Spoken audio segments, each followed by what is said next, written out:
Shalom, pemirsa live channel yang dikasihi Tuhan.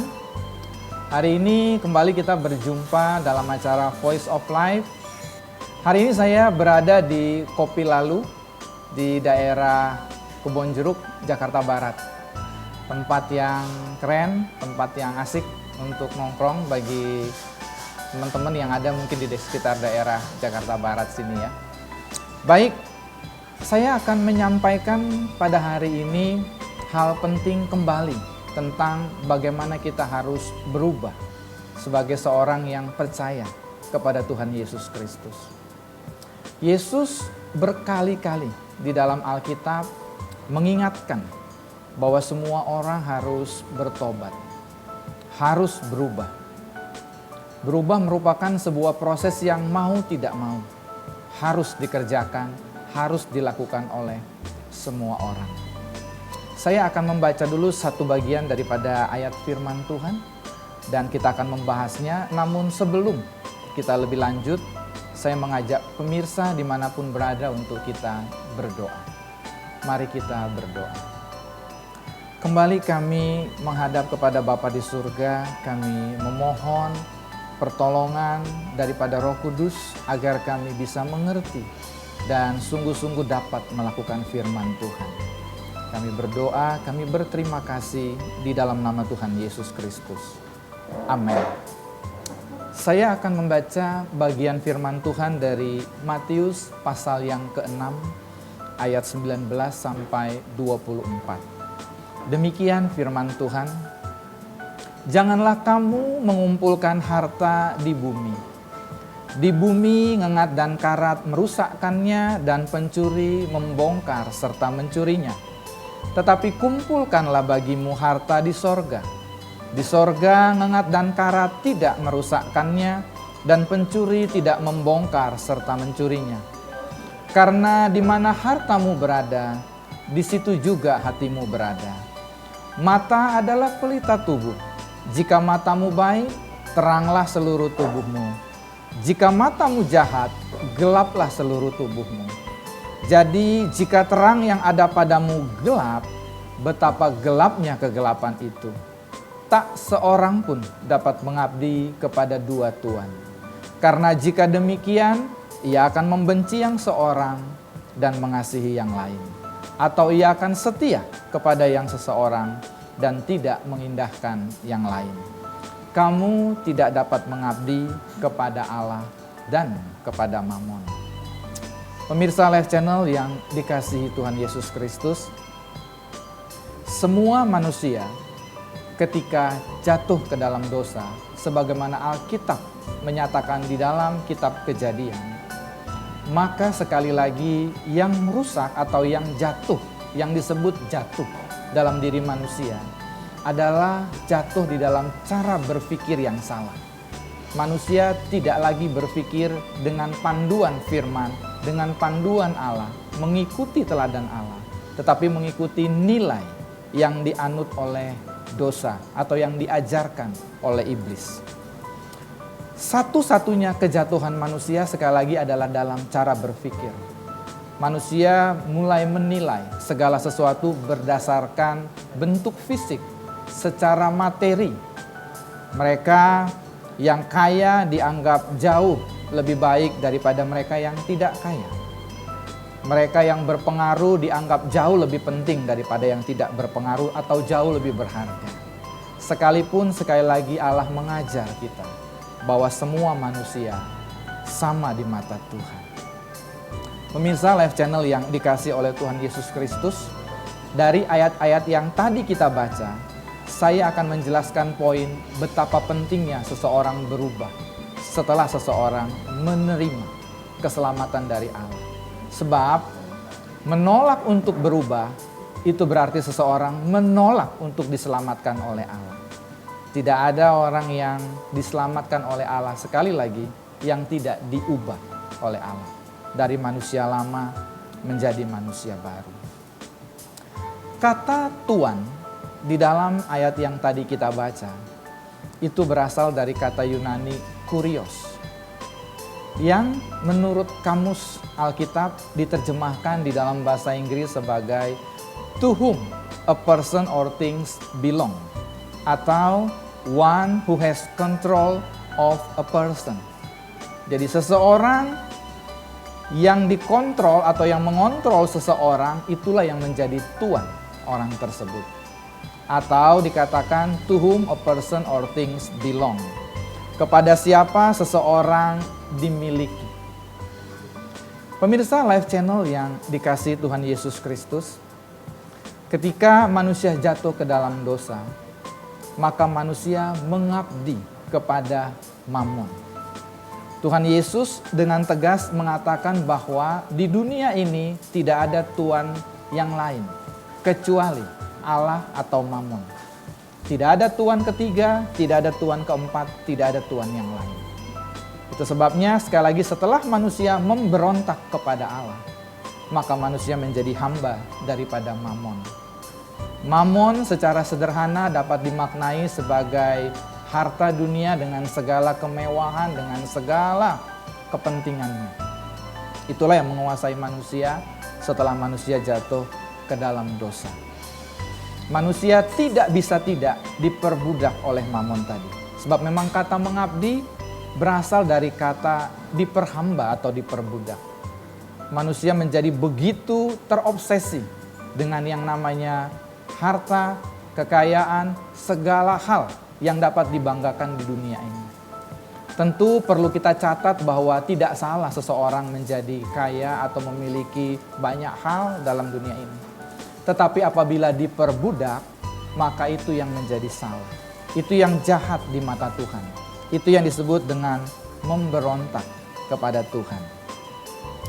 Para pemirsa Live Channel yang dikasihi oleh Tuhan Yesus Kristus, jika kita perhatikan Alkitab khususnya pada bagian Perjanjian Baru dengan baik, maka kita akan menemukan begitu banyak perumpamaan, begitu banyak cerita, bahkan begitu banyak kisah langsung yang Yesus sampaikan mengenai uang, mengenai harta, mengenai Mammon.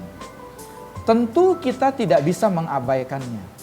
Ada pesan penting, ada hal yang sangat prinsip mengapa Yesus begitu sering menyinggung perihal Mammon dalam interaksi yang dilakukannya dengan banyak orang. Ketika dia berbicara tentang Sakeus, maka kisahnya adalah tentang uang, tentang harta, dan seterusnya. Ketika dia memberikan ilustrasi tentang dirham, tentang mina, tentang apa saja di Alkitab kalau kita perhatikan, talenta misalnya juga, semua berbicara tentang hal yang disebut sebagai Mammon tadi. Di dalam Alkitab ketika Yesus mengatakan kamu tidak bisa mengabdi kepada dua tuan, yang satu namanya Allah dan yang berikut namanya Mammon. Alkitab secara tidak langsung memberitahu kepada kita bahwa di bumi ini Allah cuma punya satu saingan, namanya Mammon. Yang bisa menarik orang keluar dari Allah itu cuma satu, namanya Mammon. Semua kejatuhan manusia tidak mungkin tidak berhubungan dengan Mammon ini. Jadi sekali lagi pesan terpenting dari ayat ini adalah pertama, ketika seseorang jatuh ke dalam dosa, maka yang terjadi pada orang tersebut adalah ia mengabdi kepada Mammon. Yang kedua, sebagaimana tadi saya sempat singgung sebelumnya, bahwa kata mengabdi itu berarti juga menghambakan diri. Manusia diperbudak. Manusia rela melakukan apa saja demi yang namanya Mammon. Manusia melakukan tindakan korupsi, menipu, memfitnah, melakukan segala bentuk kejahatan. Di ujungnya pasti ada Mammon. Pasti tentang Mammon. Sebab memang itu satu-satunya kejatuhan manusia. Dengan cara berpikir yang rusak tadi, manusia berpikir bahwa yang terpenting di dunia adalah Mammon tadi. Allah menjadi bukan hanya mungkin nomor 2, tapi mungkin bahkan jauh lebih buruk daripada itu. Pemirsa Live Channel yang dikasihi oleh Tuhan, ketika kita membaca atau jika kita memperhatikan baik-baik pembacaan yang telah kita lakukan tadi, yaitu dari Matius pasal yang ke-6 ayat 19 sampai 24. Pesan penting berikutnya adalah Ketika seseorang jatuh ke dalam dosa, maka begitu terlihat dalam kehidupannya siapa yang dia abdi, atau kepada siapa dia diperbudak dalam hidupnya sehari-hari. Akan terlihat dari perilakunya, dari tutur katanya, dari gaya hidupnya. Seseorang yang mengutamakan mamon pasti terlihat dalam seluruh kehidupannya hari lepas hari. Ada orang yang mungkin bekerja sebagai pedagang, dia mengorbankan, bahkan rela mungkin mengorbankan Tuhan, mengorbankan kebenaran demi mendapat lebih banyak. Itu contoh, itu salah satu bentuk yang saya maksudkan bagaimana orang diperbudak oleh mamon. Lalu orang mulai memperlakukan sesamanya dengan tidak tulus, sebab dia berharap sesuatu. Misalnya kalau seseorang berteman dengan orang yang kaya, orang yang berpengaruh, orang yang memiliki pangkat, dia akan rela untuk mendekati bahkan dengan cara yang tidak baik, hanya agar dapat satu kali bisa ditolong oleh orang tersebut. Dia berpikir untuk bisa mengambil keuntungan dari orang tersebut. Inilah model atau contoh-contoh dari orang-orang yang mengabdi kepada mamon. Nah, setelah seseorang atau ketika seseorang menyatakan mau menerima Tuhan Yesus sebagai Tuhan dan Juru Selamatnya, maka perubahan yang harus terjadi adalah dari siapa yang dia abdi, atau siapa yang dia mau ikuti, atau mau diperhamba oleh siapa dia berikutnya. Jadi itu merupakan sebuah shifting, sebuah perubahan dari mengabdi kepada mamon menjadi mengabdi kepada Allah. Jadi sekali lagi yang disebut dengan pertobatan, kita harus mengerti baik-baik. Itu berarti seseorang berubah dari sebelumnya dia mengabdi kepada mamon, kemudian dia beralih mengabdi kepada Allah. Itulah yang disebut dengan bertobat. Satu-satunya bentuk pertobatan. Sebab sekali lagi ketika seseorang jatuh ke dalam dosa, maka yang jatuh atau yang rusak adalah cara berpikirnya. Dia berpikir bahwa yang penting adalah sesuatu yang berhubungan secara fisik, materi, yaitu mamon. Itu yang kemudian menguasai seluruh hidupnya. Meskipun Alkitab berkali-kali mengajar bahwa jangan kamu memperhatikan yang kelihatan, tetapi yang tidak kelihatan. Sebab yang kelihatan, kata Alkitab, bersifat sementara, tetapi yang tidak kelihatan bersifat kekal. Namun sekali lagi karena efek kejatuhan, manusia tidak bisa tidak mampu dia memperhatikan atau lebih mementingkan yang tidak kelihatan, melainkan yang kelihatan. Manusia mulai diperbudak. Dia akan berusaha untuk mendapatkan lebih banyak, bahkan dengan cara yang tidak benar. Dia tidak lagi memperdulikan agama, tidak lagi memperdulikan Tuhan, tidak lagi memperdulikan apa saja. Yang penting dia bisa memperoleh lebih banyak. Kata mengumpulkan memiliki makna menimbun, memperbanyak, hanya untuk kepentingannya sendiri. Tadi saya sudah mengingatkan bahwa tidak salah jika seseorang di dalam Kristus memiliki banyak harta. Tetapi jika maksudnya adalah untuk ditimbun, untuk memperkaya dirinya sendiri, hal itu yang kemudian salah bahkan jahat di mata Tuhan. Itu yang kita perlu hati-hati sebagai orang percaya. Kalau kita betul-betul mau sungguh-sungguh menerima keselamatan dari Tuhan yang diberikannya secara cuma-cuma, bukan karena usaha kerja atau kerja keras kita. Satu yang dia minta, kita harus mau diubah cara hidup kita. Dan satu-satunya cara hidup yang harus diubah adalah tadinya ketika kita menyembah mamon, kita mau berbalik untuk menyembah Allah. Itu satu-satunya yang diminta oleh Allah. Ada satu kisah yang saya ingin bagikan, sebuah kisah nyata. Kira-kira kejadian ini berlangsung mungkin sekitar 30 tahun yang lalu bahkan lebih.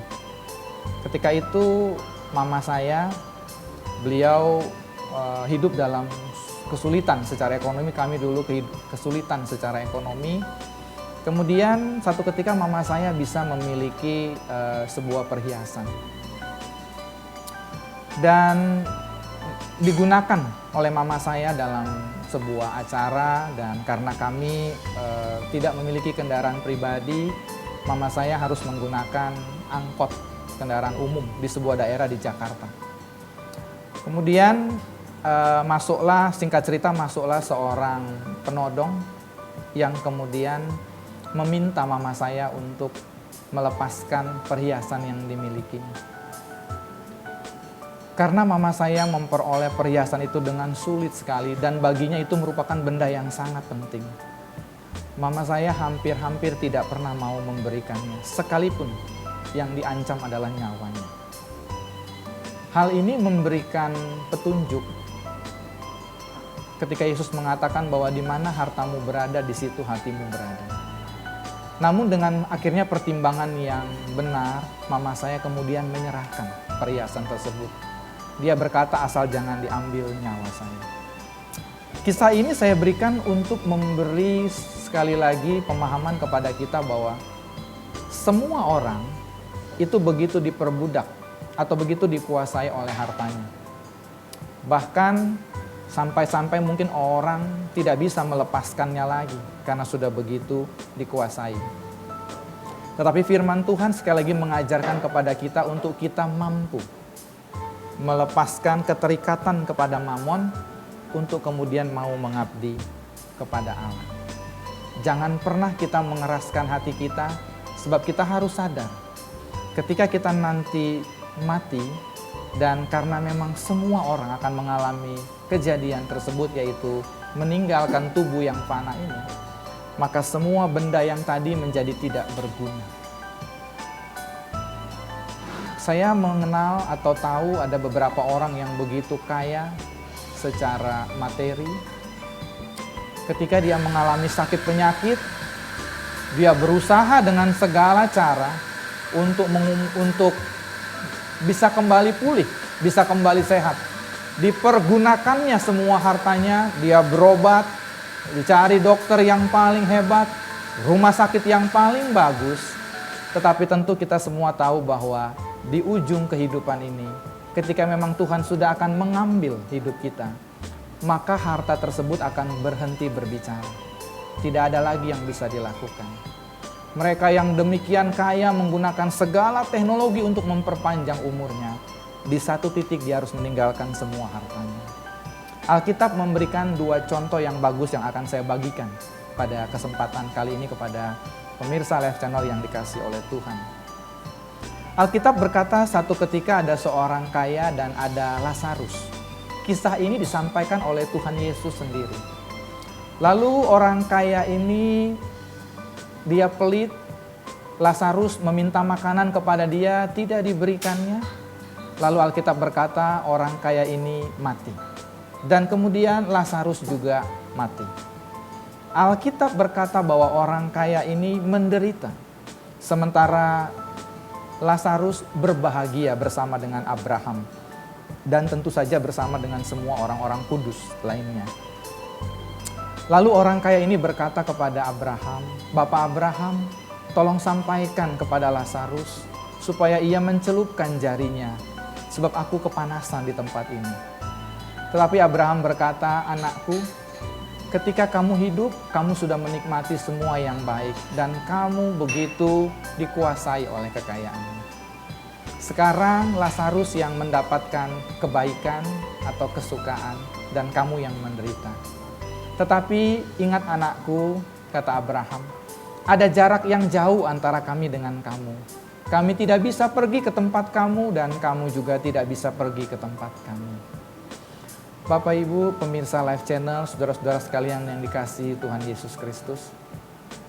Ketika seseorang mengalami kematian sekali lagi, hartanya berhenti berbicara. Di titik itu tidak ada lagi yang dapat diandalkan. Dan seseorang harus mengakui bahwa mamon tidak bisa menolong dia. Itu sebabnya penting sekali lagi bagi kita untuk tidak dikuasai dan tidak terus-menerus diikat oleh mamon. Tapi kita harus mengambil keputusan untuk diubah oleh Tuhan. Ketika kita mengatakan mau menerima keselamatan, kita juga mau untuk tidak diikat lagi oleh mamon. Sebab tanda satu-satunya seseorang mau diselamatkan oleh Tuhan adalah ketika dia berhenti mengabdi kepada mamon dan balik untuk mengabdi kepada Allah. Kisah kedua di Alkitab yang ingin saya sampaikan dan penting bagi pemirsa Live Channel yang dikasihi Tuhan adalah ketika Yesus mengatakan ada seorang kaya yang bertambah hartanya. Dan kemudian Yesus katakan dia mengubah rumahnya untuk menjadi tempat menyimpan harta. Setelah dikumpulkannya, dibuat lumbung untuk hartanya, lalu dia berkata kepada hatinya, kepada dirinya sendiri, "Tenanglah jiwaku, ada padamu banyak harta." Tetapi Yesus mengatakan, malam hari ini juga, nyawamu akan kuambil. Untuk siapa semua yang kamu kumpulkan ini? Lalu Alkitab berkata bahwa Yesus mengatakan, kamu orang bodoh.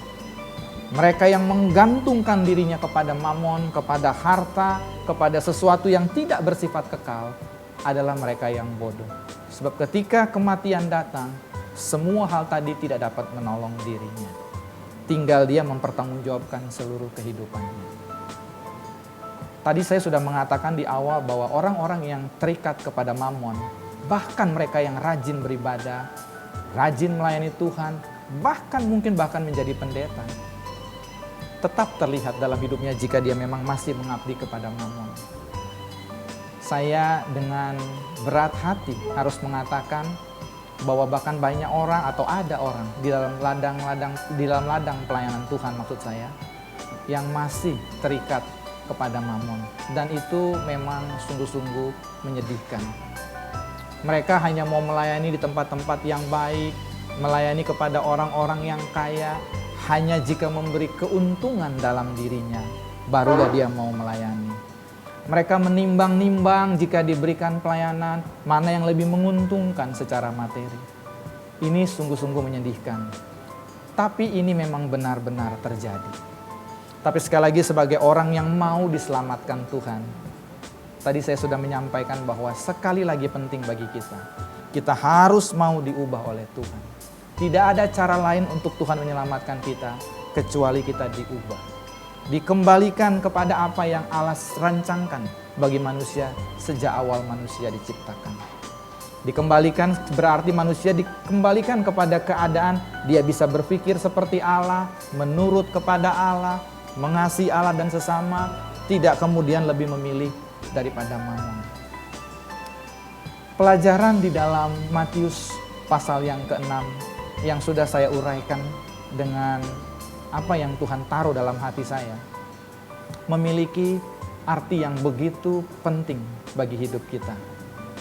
Saya harus mengatakan kepada pemirsa yang dikasihi oleh Tuhan, agar kita jangan terjebak kepada kehidupan yang lama. Kita pikir kita sudah berubah, kita pikir kita sudah menjadi milik Tuhan. Tetapi kalau kita masih diikat oleh mamon, mementingkan mamon, mengutamakan mamon, bahkan tidak bisa hidup tanpa mengejar itu, ada yang salah dalam kehidupan kita. Saya harus menyampaikan kepada pemirsa hal yang sangat penting untuk kita perhatikan. Agar jangan sampai kita terjebak sekali lagi oleh mamon yang menipu. Alkitab mengatakan mamon yang tidak bisa dipercayai. Kita harus berhati-hati. Apabila atau orang-orang yang oleh Alkitab dikatakan nanti akan dicampakkan ke dalam lautan api, ke dalam neraka. Orang-orang yang akan dilempar. Alkitab menggunakan kata yang begitu keras.